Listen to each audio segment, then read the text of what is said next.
Tutorial cara menggoreng tahu crispy. Pertama kita goreng dulu tahu. Ini tahunya tahu mentah, tahu yang putih gitu ya. Nah, tahu yang putih itu kan agak gede-gede ya bentuknya, kotak-kotak gitu. Nah, dibagi empat si tahunya tuh. Udah dibagi empat, gebrus-gebrusin ke minyak gitu kayak gini nih. Nah, udah gini tunggu dulu sampai tahunya kering,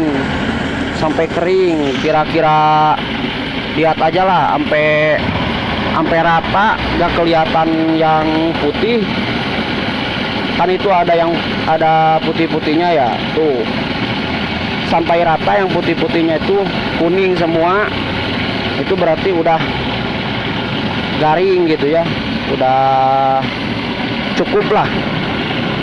Nah, udah itu baru angkat, lanjut ke gorengan yang kedua.